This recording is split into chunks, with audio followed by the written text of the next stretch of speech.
सो हमने 2 topic cover कर लिए रिटायरमेंट के। एक पेन और कहाँ गया यहाँ से, ठीक है उधर है। 2 टॉपिक कवर हो गए हैं। तीसरा टॉपिक आज हम रिटायरमेंट को लेके शुरू करेंगे। कौन से 2 टॉपिक हो गए? पहला गेन सैक्रिफाइस और नया रेशियो निकालना और गुडविल की ट्रीटमेंट।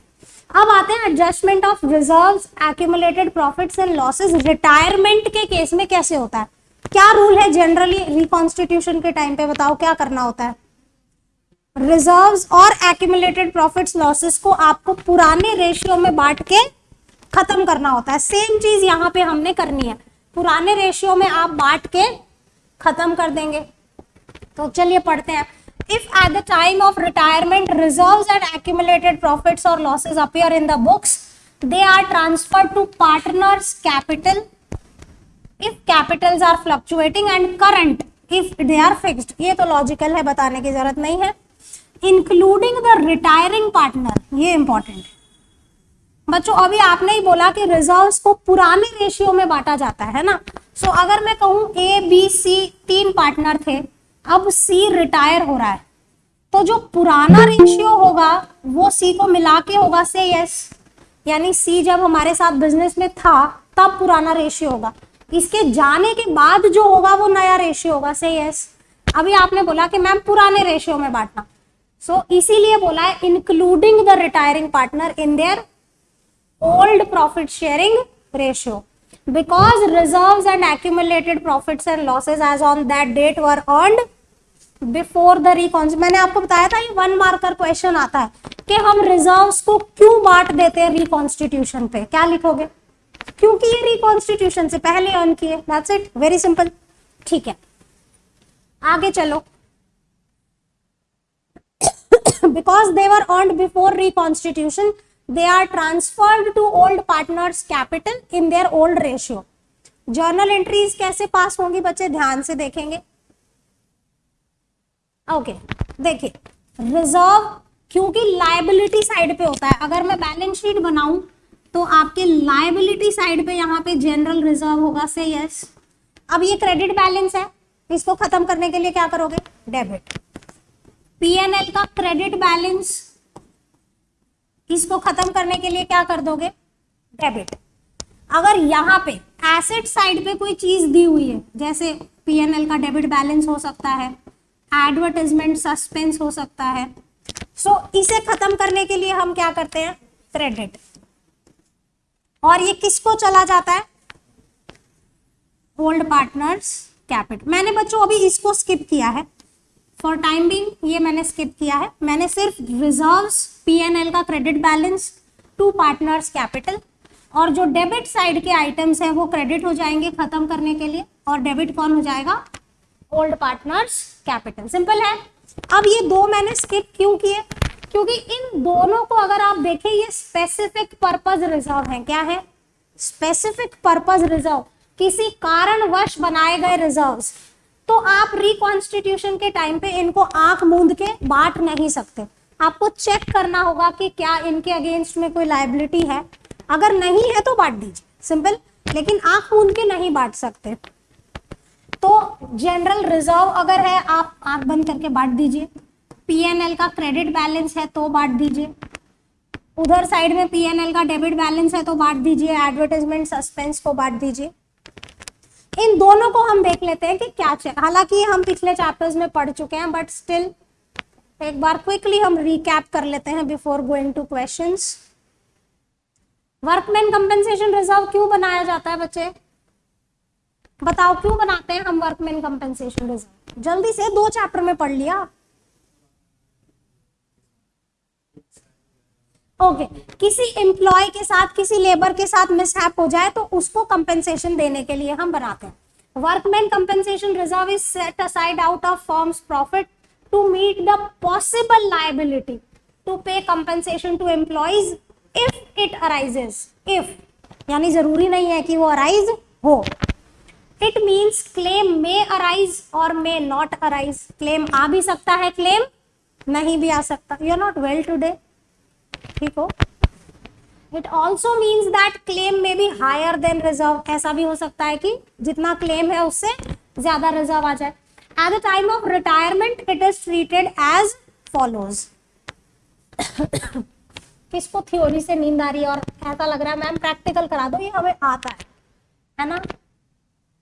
सबको ऐसा हो रहा है कि हमें आता है, बट मेरी ड्यूटी है तो थोड़ा सा एक बार रिकैप कर लेते हैं। आई नो आप सबको आता है।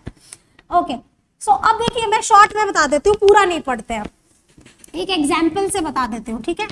मान लीजिए आपके पास WCR 9,000 रुपए का क्रिएटेड है। बच्चे अब ध्यान देंगे, 9,000 रुपए का WCR क्रिएटेड है आपके पास, ठीक है?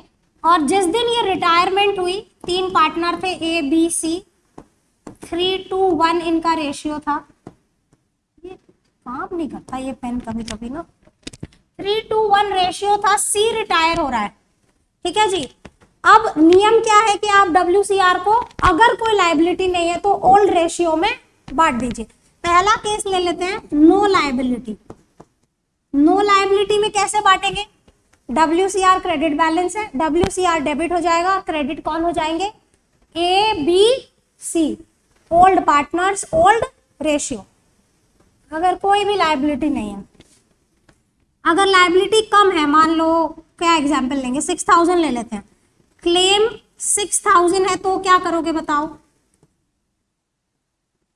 कैसे करेंगे? अगर 6,000 रुपए का क्लेम है तो जर्नल एंट्री बताओ। ओके, WCR डेबिट हो जाएगा 9,000 रुपए से, to claim 6,000, to A to B to C। एक एग्जाम्पल हमने 9,000 वाला लिया था WCR का, नो क्लेम में हमने पूरा बांट दिया था ABC को। और एक एग्जाम्पल हमने कौन सा लिया था? 6,000 के क्लेम वाला। अब एग्जाम्पल दूसरा लेते हैं, इक्वल क्लेम लेते हैं, क्लेम 9,000 रुपए का ही है, फिर क्या करोगे? WCR टू क्लेम होगा, पार्टनर्स को कुछ भी नहीं मिलेगा, करेक्ट। अगर मैं कहूं कि 12,000 का क्लेम है तो WCR revaluation to, very good, ठीक है, यानी हमने ये सब पढ़ा हुआ है। हाँ, अब यहाँ पे देख लो फटाफट जो हमने अभी एग्जाम्पल में पढ़ा, चेक करो फटाफट, वही है क्या? अगर क्लेम कम है, यानी क्लेम 6,000 है और WCR 9,000 है, so WCR to provision to old partners, capital या करंट, WCR 9,000, क्लेम कितना है? 6, 3,000 रुपए को बांट दीजिए 3:1 में। दूसरा क्लेम भी 9,000 और रिजर्व भी 9,000, तो WCR 9,000 टू क्लेम। अब तो मैं थक गई इसको पढ़ा पढ़ा के, तीसरी बार पढ़ा रही हूं मैं। अगली सिचुएशन में क्या है? क्लेम 12,000 ले लो, WCR कितना है? 9,000 है ना, तो WCR 9 था हमारे पास, 3,000 रुपए कम पड़े, वो रिवैल्यूएशन से आ गए, टोटल प्रोविजन हो गया 12 का। बच्चों ये जो रिवैल्यूएशन डेबिट हुआ, ये गेन है या लॉस है? लॉस है, क्योंकि डेबिट हो रहा है। सो ये पार्टनर्स बेयर करेंगे अपने ओल्ड रेशियो में, ओल्ड पार्टनर्स, ओल्ड रेशियो। 3,000 रुपए को आप ओल्ड रेशियो में बांट दीजिए। याद आ गया आपको पढ़ा हुआ? ये WCR है। अब आते हैं IFR। IFR क्यों बनता है बच्चों? क्यों बनता है, जल्दी बताओ। यस, अगर आपने कोई रिस्की इन्वेस्टमेंट में पैसे डाल रखे हैं जो कि सब्जेक्ट टू मार्केट रिस्क है, तो उस फ्लक्चुएशन को कवर करने के लिए हम क्या बनाते हैं? Investment fluctuation reserve. अब ये भी एक स्पेसिफिक रिजर्व है, आप इसे आंख मूंद के बांट नहीं सकते। तो क्या करें? जब भी रिकॉन्स्टिट्यूशन हो, आप चेक करें कि क्या हमारे इन्वेस्टमेंट की मार्केट प्राइस कुछ फॉल हुई है। अगर फॉल हुई है तो हम इसका यूज करेंगे, अदरवाइज बांट के खत्म। IFR is a reserve set aside to meet the fall in value of investments. Fall in value of investments. अब बच्चों इसमें भी अलग अलग केसेस हैं, चलिए देखते हैं क्या क्या केस है। पहला केस क्या है? Book value is equal to market value, यानी कोई भी फॉल हुआ ही नहीं। आपने 2 लाख की इन्वेस्टमेंट खरीदी, आज भी 2 लाख की है, तो कोई फॉल नहीं हुआ। नहीं हुआ तो क्या करेंगे? पूरा IFR आप बांट दीजिए। IFR account debit to partners capital. दूसरा केस है कि फॉल हुआ है, तो एक एग्जाम्पल ले लेते हैं, वैल्यू से ज्यादा समझ में आएगा। मान लेते हैं आपने 2 लाख रुपए की इन्वेस्टमेंट खरीदी थी। आज की इसकी मार्केट वैल्यू अभी मैं चेंज करूंगी, बट IFR का एक फिगर ले लो, कोई भी बताओ, 30,000 रुपए ले लो, ठीक है। आपके पास 30,000 का IFR है, ध्यान से इधर हलो, पे अटेंशन। 30,000 का IFR है, बुक वैल्यू है 2 लाख, यानी आपने 2 लाख की इन्वेस्टमेंट खरीदी थी। पहला है fall in value is less than IFR, तो मैं यहाँ पे एग्जांपल लूंगी कि मार्केट प्राइस जो थी वो 180 ले लीजिए। कितना फॉल हुआ बच्चों? 20। 2 लाख की इन्वेस्टमेंट थी, आज 180 है, 20,000 का फॉल है। अब हमारे पास IFR कितना है? 30। तो IFR 30 टू इन्वेस्टमेंट की वैल्यू घट गई 20। अब जो 10 बचा है वो आप बांट दीजिए, पुराने पार्टनर्स, पुराना रेशियो, सिंपल है। दूसरा एग्जाम्पल लो, fall in value is equal to IFR। So यहाँ पे मार्केट प्राइस हो जाएगी 170। कितना फॉल है बच्चों? देखो 2 लाख की खरीदी थी, 170 हो गई, कितना फॉल हुआ? 30। उतना ही IFR है, सो IFR 30, इन्वेस्टमेंट 30। सिंपल है बच्चा, पार्टी है। अब दूसरा एग्जाम्पल लो, fall is more than IFR। हम इसको ले लेते हैं, मार्केट प्राइस 1.5 लाख रुपए का। कितना फॉल हुआ बताओ? 2 लाख की खरीदी थी, आज 1.5 लाख की है, कितना फॉल हो गया? 50। आपके पास रिजर्व कितना है? 30। तो ये रिजर्व तो कम पड़ गया, क्या करें? रीवैल्यूएशन। और जो रीवैल्यूएशन डेबिट करने से लॉस हुआ वो कौन बेयर करेगा? Old partner, old ratio. Good. अब यहां पे बोला है book value is less than market value. आपने 2 लाख की इन्वेस्टमेंट खरीदी और बुक वैल्यू का एग्जाम्पल लो, कितना बुक वैल्यू लेंगे? 2 लाख ही रख लेते हैं, और मार्केट वैल्यू बढ़ा दो, कोई भी एक बढ़ा के फिगर बताओ मेरे को, कितनी हो गई मार्केट प्राइस? 230 ले लेते हैं, 230 तो सेम फिगर, 220 लो, 220। 20,000 रुपए बढ़ गई, क्या IFR की जरूरत है? फॉल हुआ है? नहीं। सो पहले तो IFR को बांट के खत्म करो। 30 का IFR you don't need, distribute. अब आते हैं जो ये प्राइस बढ़ा उस पे, वो कहां जाएगा? रीवैल्यूएशन। जब भी हमें रिकॉन्स्टिट्यूशन के टाइम पे कोई गेन होता है, कहां जाता है? रीवैल्यूएशन। रीवैल्यूएशन को क्रेडिट करने से जो गेन हुआ वो किसको मिलेगा? Old partners, old. सिंपल है ना बच्चों? कोई लिखना चाहता है? मैम कितनी बार पढ़ाओगे, कितना लिखेंगे हैं? पढ़ा क्यों रहे हो, पहले तो ये बताओ आप। यादव जी बोलेंगे मैं पढ़ा सकता हूं, आप बैठ जाओ। ऐसा नहीं है, ठीक है बच्चों। चलिए, फिर भी मेरी ड्यूटी है, चाहे देखिए तीसरी बार भी मैं पढ़ा रही हूँ, यू शुड अप्रिशिएट। ओके, कुछ इंपॉर्टेंट पॉइंट्स। अगर आपकी बैलेंस शीट में प्रोविडेंट फंड या ESI दिया हुआ है तो आप उसे नहीं बांटेंगे, क्योंकि वो लायबिलिटी होती है, रिजर्व नहीं होते हैं, ठीक है। डेफर्ड रेवेन्यू एक्सपेंडिचर, जो आपको फिक्टिशियस एसेट जिसे आप कहते हैं, एसेट साइड पे गिवन होगा, वो बांटना है। दूसरी चीज, क्वेश्चन हमेशा 110% साइलेंट होगा। आपको क्वेश्चन कभी नहीं बोलेगा कि बच्चों इन चीजों को बांट दो। डोंट एक्सपेक्ट के क्वेश्चन बताएगा, वो आपको पता होना चाहिए, लेकिन नहीं बांटना होगा तो बताएगा। समझ में आ रहा? बांटने के लिए वो आपको नहीं बताएगा, खामोशी का मतलब हाँ है कि बांट दो। और अगर नहीं बांटना होगा तो वो बताएगा। कैसे बताएगा? वो ये कहेगा कि आप बैलेंस शीट की वैल्यूज को डिस्टर्ब नहीं करेंगे, या तो कहेगा कि रिजर्व्स को बैलेंस शीट में कैरी करना है, कहेगा कि पार्टनर्स चाहते हैं कि उनके एसेट लायबिलिटी उसी वैल्यू पे रहे। इस टाइप की कोई भी लैंग्वेज से क्वेश्चन आपको मना कर देगा। इन दैट केस आपको क्या करना है बच्चों? कोई बताएगा क्या करना है? नेट इफेक्ट निकालना है। Very good. कैसे निकलेगा? Correct. Adjustment of accumulated profits and losses through capital accounts only. कई बार क्वेश्चन आपको मना कर देता है बांटने को। इन दैट केस हम सिर्फ कैपिटल अकाउंट से सेटलमेंट करेंगे। When accumulated profits, losses and reserves are to be retained, नहीं बांट रहा है, रिटेन करना है, तो आप क्या करेंगे? ध्यान से समझे, ये आपकी बैलेंस शीट है। इधर जितने भी रिजर्व्स है वो प्लस यहाँ पे जो भी एक्यूमुलेटेड लॉसेस एक्सपेंसेस हैं, इन दोनों को आपने लेना है, इनका नेट फिगर निकालना है। नेट कैसे निकलेगा? क्रेडिट साइड वाली आइटम प्लस डेबिट साइड वाली आइटम माइनस।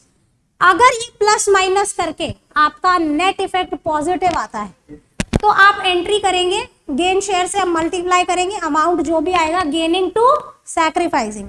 और अगर नेगेटिव आ जाए तो सैक्रिफाइसिंग टू, देखो यहाँ पे जो मैम ने बताया वही लिखा है, quickly read.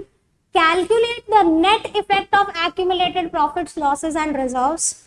All credit items like general reserve, PNL, credit balance add हो जाएंगे। Deduct debit side items like advertisement, suspense, PNL, debit balance. Gain या लॉस मिल जाएगा। अगर आपका नेट इफेक्ट पॉजिटिव है तो गेनिंग टू सैक्रिफाइसिंग, नेगेटिव है तो सैक्रिफाइस टू गेनिंग। और ये अमाउंट कहां से आएगी? Calculate the share of gaining and sacrificing partner in this net amount, यानी ये जो नेट फिगर आएगा मल्टीप्लाई बाय गेन शेयर करके आप ये एंट्री कर देंगे। सिंपल है।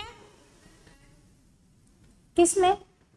यहां पे हम वो वाला क्वेश्चन नहीं कर रहे हैं कि गुडविल का ट्रीटमेंट साथ में है, उसको करेंगे। देखिए आप मेरे से जो पूछना चाह रहे हैं, ये पूछ रहे हैं कि मैम अगर इसको भी साथ में इंपैक्ट करना है और गुडविल को भी साथ में इंपैक्ट करना है, मैं समझ गई, एज एन एडजस्टमेंट गुडविल दी हुई है, तो गुडविल के लिए अलग से एंट्री होती है गेनिंग टू सैक्रिफाइसिंग। इसके लिए भी मैं बोल रही हूँ कि पॉजिटिव है तो गेनिंग टू सैक्रिफाइसिंग, नेगेटिव है तो सैक्रिफाइसिंग टू गेनिंग। अब कई बार क्वेश्चन आपसे क्या कहता है कि एक ही एंट्री में सब कुछ ट्रीट करो, एक सिंगल एंट्री में, यानी आप गुडविल के लिए अलग से एंट्री पास नहीं कर सकते, यही पूछना चाह रहे हो? ठीक है, तो देखो बच्चों, इसके लिए भी गेनिंग टू सैक्रिफाइसिंग करना था। अगर आपका गेन आया, हम अज्यूम करके चलते हैं कि पॉजिटिव आ रहा है, तो पॉजिटिव आएगा तो इसकी एंट्री भी गेनिंग टू सैक्रिफाइसिंग है, गुडविल की भी एंट्री गेनिंग टू सैक्रिफाइसिंग है। तो क्यों ना goodwill plus this net effect करके हम गेन शेयर से मल्टीप्लाई कर दें। समझ में आ गया? गुड, ओके बच्चों, यहां तक क्लियर है तो बताओ, फिर हम इसके क्वेश्चंस पे चलते हैं। क्वेश्चन ज्यादा नहीं करेंगे, ऑलरेडी 3 चैप्टर से इसको करते आ रहे हैं हम। 4-5 क्वेश्चन फॉर्मेलिटी के लिए कर लेते हैं ताकि थोड़ा सा याद आ जाए। ठीक है, okay. X, Y, Z are partners in a firm sharing profits and losses in 3-2-1. Okay, X, Y, Z 3-2। बच्चों ये क्वेश्चन शॉर्ट में लिखने की आदत रखो, ठीक है। X, Y, Z पार्टनर है, 3-1 रेशियो है। Z retired from the firm, Z। Okay, ये सर्कल कर देते हैं कि ये बंदा रिटायर हो गया। आगे चलो। On the date of retirement, following balances existed in the books. General reserve है, पीएनएल का डेबिट बैलेंस है, डेबिट मतलब एसेट साइड वाला बैलेंस है। Workman compensation reserve which was no more required, employ PF है, पास जर्नल एंट्री ऑन जेड्स retirement. बताइए क्या क्या बांटना पड़ेगा बच्चों? सब कुछ नहीं, पीएफ नहीं बटेगा ना, एम्प्लॉय पीएफ लायबिलिटी है तो वो नहीं बटेगी। इसके अलावा हम बांट देंगे। जनरल रिजर्व क्रेडिट बैलेंस होता है, उसको खत्म करने के लिए क्या करेंगे?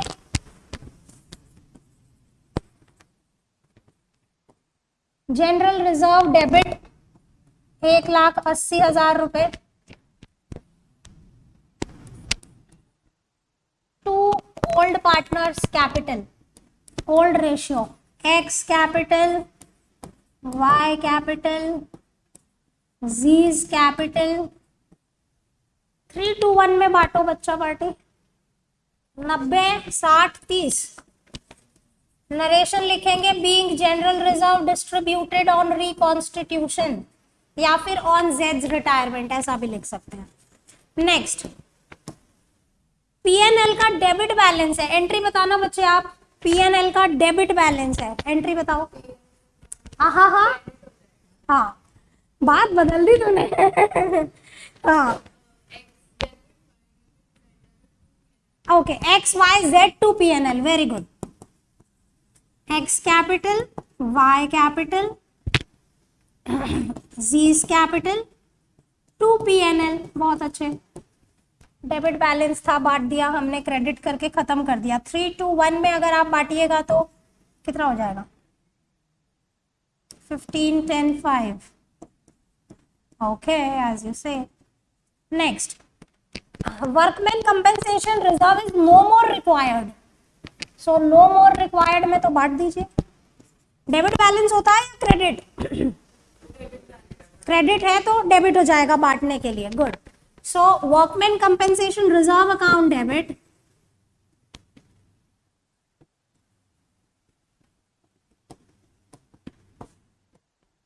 To X capital, to Y capital, to Z capital. Amount कितनी है बच्चों? 24। यस, 24 को बांटना 12 और 8, 4। चलिए इतना लिखिए, फिर आगे चलेंगे। जिसका ये हो गया है कैन मूव टू नेक्स्ट। बच्चों इस क्वेश्चन में एम्प्लॉय पीएफ नहीं बटेगा, गलती से भी मत बांट देना। अभी किस बच्चे ने बोला था सारा बांट दो, ठीक है? Employ PF is a liability. So इतना नोट करें, फिर आगे चलेंगे। So moving to question number 2। मुझे आज ये खत्म करना है टॉपिक, मैं थोड़ा सा छोड़ देती हूँ जिसका बाकी है। Asha, Naveen and Shalini were partners. Okay, Asha, Naveen, Shalini, 5, 3, 2। Goodwill appeared in the books, यानी ऑलरेडी बुक्स में गुडविल कितनी है? 80,000। तो मैं यहां लिखूंगी एग्जिस्टिंग गुडविल कितनी है हमारे पास? 80,000। जनरल रिजर्व है 40। नवीन डिसाइडेड टू रिटायर, और नवीन ये रिटायर हो रहा है फर्म से। On the date of retirement goodwill of the firm was valued at 120, यानी न्यू गुडविल आज की डेट की जो न्यू गुडविल है वो 120 है रिटायरमेंट के दिन। New profit sharing ratio decided 2:3। आशा और शालिनी का नया रेशियो 2:3 है। Record journal entries on Naveen retire. बताइए बच्चों क्या कीजिएगा, कैसे करेंगे बताओ? बुक्स में गुडविल है उसका क्या करोगे? बांट दो, राइट ऑफ कर दो, ठीक है? बच्चे का कहना है कि एग्जिस्टिंग गुडविल को तो मैम राइट ऑफ कर दो, तो करो। एग्जिस्टिंग गुडविल डेबिट एंट्री में होती है, उसको खत्म करने के लिए क्रेडिट करना पड़ेगा। सो डेबिट हो जाएंगे आशा, नवीन और शालिनी। पुरानी गुडविल, पुराना रेशियो बांट के खत्म करो।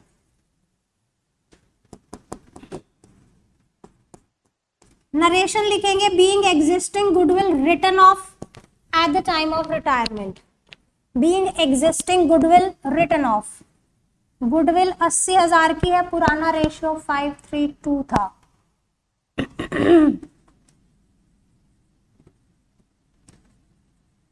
ये कैलकुलेशन ठीक है ना?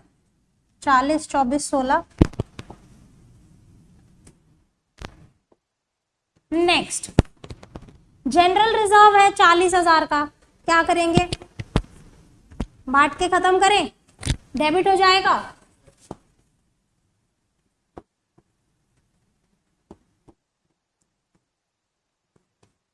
क्या नाम थे? Asha's capital, Naveen's capital, Shalini's capital. 40,000 को बांटना है। सो ये हो जाएगा 20, 12, 8। ठीक है ना बच्चों? 532 है इनका पुराना रेशियो, उसमें हम बांट रहे हैं। अब बताओ नई गुडविल का क्या करें? आज की डेट की, रिटायरमेंट की डेट पे 1:20 की गुडविल है, गेनिंग टू सैक्रिफाइसिंग, लेकिन उसके लिए हमें गेन शेयर चाहिए। पहले गेन शेयर कैसे निकालेंगे? न्यू माइनस ओल्ड करके हम गेन शेयर निकालेंगे, ठीक है? सो मैं यहाँ पे साइड में वर्किंग नोट कर देती हूँ इधर गेन शेयर निकालने के लिए। Gain is equal to new minus old. Asha और शालिनी का गेन निकालना है हमें। नया रेशियो 2:3 बोला है, सो 2/5 3/5। पुराना क्या था? 5/10 2/10। बताना बच्चों इसका, एक मिनट, इसका एलसीएम -1 आएगा क्या? तो मतलब ये सैक्रिफाइस हो गया, और ये ठीक है, ये 4/10 है। देखो इसका शालिनी का गेन है 4/10, और जाने वाला पार्टनर कितना छोड़ के गया? 3/10, और इसने कितना सैक्रिफाइस किया? 1/10। तो इसका सैक्रिफाइस था 3/10, इसका 1/10, टोटल करोगे तो कितना हो गया? 4/10 हो गया। Gain is equal to sacrifice हो गया। अब एंट्री बताओ। गेनिंग टू सैक्रिफाइसिंग होता है, यानी शालिनी डेबिट हो जाएगी,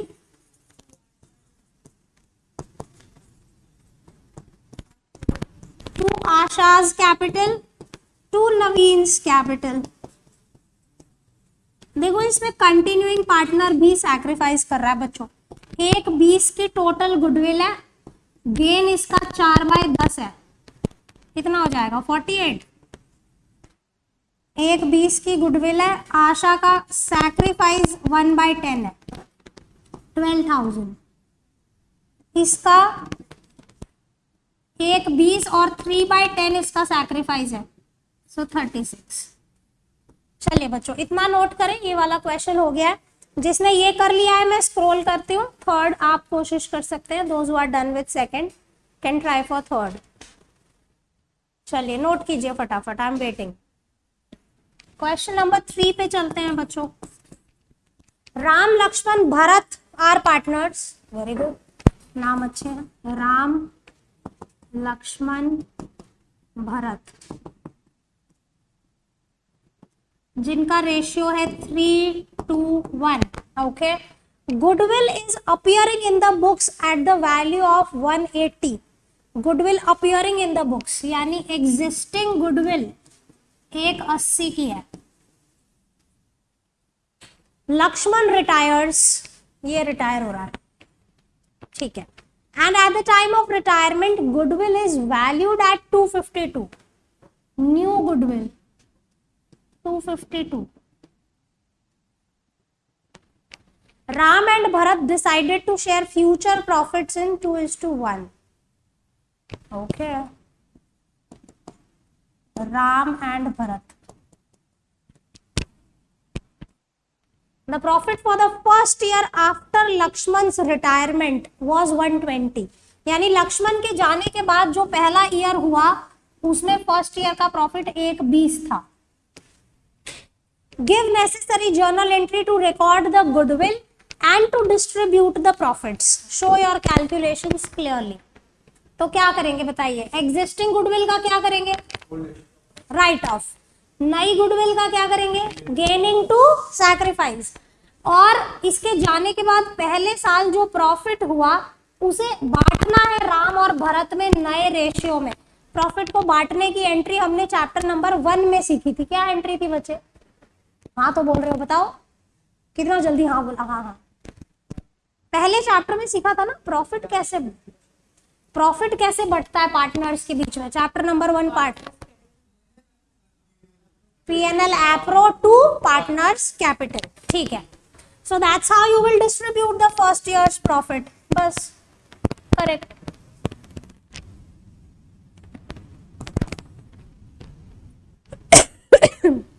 एग्जिस्टिंग गुडविल को राइट ऑफ करना है बच्चों पुराने रेशियो में। सो गुडविल डेबिट होती है, खत्म करने के लिए क्रेडिट हो जाएगी। डेबिट हो जाएंगे Ram's capital, Lakshman's capital, Bharat's capital to goodwill. हाँ बोलो ना, कितनी है? 180।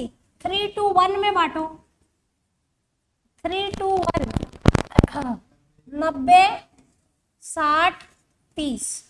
नरेशन बनेगा being existing goodwill return off on retirement of Lakshman.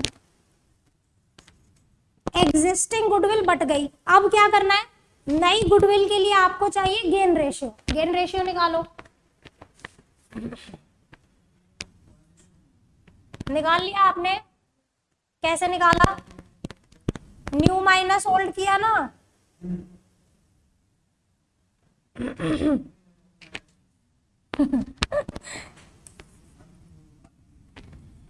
Okay, सो राम और भरत का गेन रेशियो हमें निकालना है। Gain is equal to new ratio minus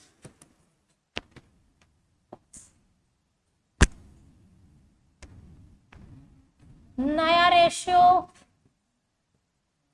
2:1 है बच्चे, यस, नया रेशियो 2:1 है। सो 2/3 1/3।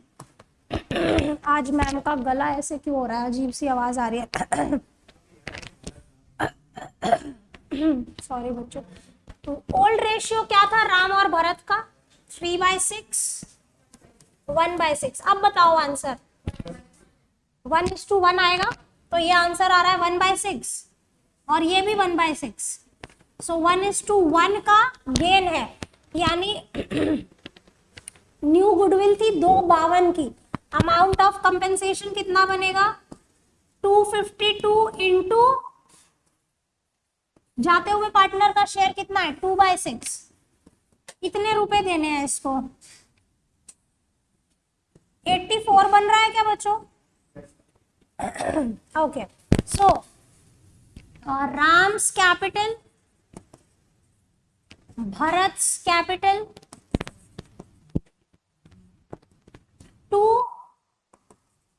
लक्ष्मण's कैपिटल, गेन इनटू सैक्रिफाइसिंग। 84 देने थे, इनका गेन रेशियो 1:1 है, तो ये आधा आधा देंगे। एम आई करेक्ट बच्चों? अब तीसरी एंट्री लक्ष्मण के जाने के बाद की है। आपको बोला है कि लक्ष्मण के जाने के बाद जो पहले साल का प्रॉफिट रहा वो कितना रहा? 1/20। उसको बांटने की एंट्री पूछ रहे हैं, तो नए रेशियो में बांटोगे।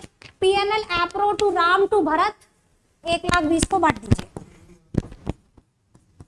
ये एंट्री हमने चैप्टर नंबर 1 में सीखी थी। PNL appropriation account debit to Ram's capital to Bharat's capital. 1/20 को 2:1 में बांटेंगे अगर, तो 80 और 40 हो जाएगा। चलिए बच्चों, इतना नोट करें, नोट दिस मच, फिर हम आगे चलेंगे। जिसका ये हो गया है can move to next, try for next question. Next question number 4। Okay, A B C equal partner है। A B C equal 111। Books close करते हैं 31 मार्च को, ठीक है। Give journal entry to distribute general reserve 40,000। हमारे पास general reserve है 40 का। At the time of retirement of B, B retire हो रहा है, ठीक है। When 25% of the reserve is to be transferred to investment fluctuation reserve. बताइए क्या जर्नल एंट्री होगी?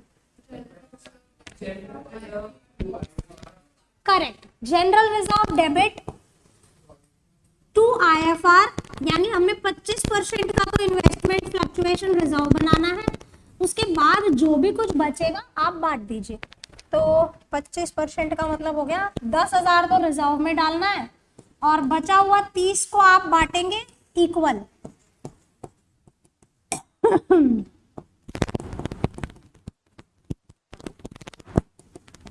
कितना हो गया बच्चों? 10 10 10। सिंपल था, छोटा सा क्वेश्चन था ये तो, एक journal entry. Being general reserve distributed on reconstitution, short में लिख दीजिए बस। ओह सॉरी, लाइन टेढ़ी हो गई मेरी। क्वेश्चन 5 आगे क्या है? Give journal entry to distribute workman compensation reserve 70 at the time of retirement of Niti when there is a claim of 25,000 against it. The firm has 3 partners, Ravina, नीति and रजत। जी, हमारे पास कोई भी रेशियो नहीं है बच्चों, पुराना कोई रेशियो नहीं है, तो हम इक्वल अज्यूम कर लेंगे। आपको बोला है 70,000 का आपके पास WCR है, उसके अगेंस्ट में 25 की लाइबिलिटी है, तो कितना बच गया? 45। 45 को आप पार्टनर्स को बांट देंगे और बाकी क्लेम में ट्रांसफर कर देंगे। एंट्री क्या बनी बच्चों?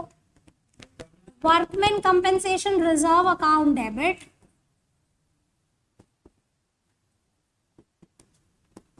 that is 70 to claim against WCR 25 और बचा हुआ 45 आप इक्वली बांट दीजिए क्योंकि आपके पास पुराना रेशियो गिवन नहीं है, so take it to be equal.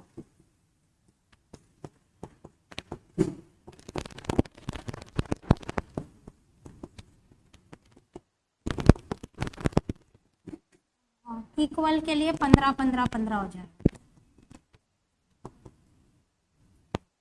चलिए जी, गुड है।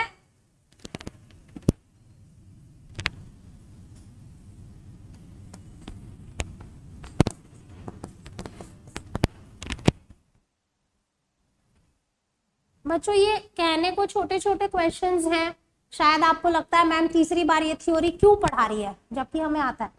देखिए जब तक आप इन छोटे छोटे क्वेश्चंस पे मास्टरी नहीं करोगे, पूरे बड़े क्वेश्चन में जाके गड़बड़ कर दोगे, है ना। तो ये बेस होना जरूरी है, इसलिए मैम दोबारा दोबारा करा रही है, otherwise ma'am could have said कि ये तुमको आता है, दैट्स इट। ठीक है, चलिए। Give journal entry to distribute workman compensation reserve 60,000 at the time of retirement of Sajjan when there is no claim and the firm has 3 partners, Rajat, Sajjan and कविता। कोई claim नहीं है तो बांट दो, सिंपल है ये तो बिल्कुल ही। वर्कमैन कंपनसेशन रिजर्व को बांट दीजिए when there is no claim। हमारे पास रेशियो नहीं है बच्चों, so take it to be equal. Rajat, Sajjan and कविता, सज्जन कह लो जो भी नाम है इसका, कविता's कैपिटल 20 ठीक है बच्चा पार्टी, ठीक है ना ये।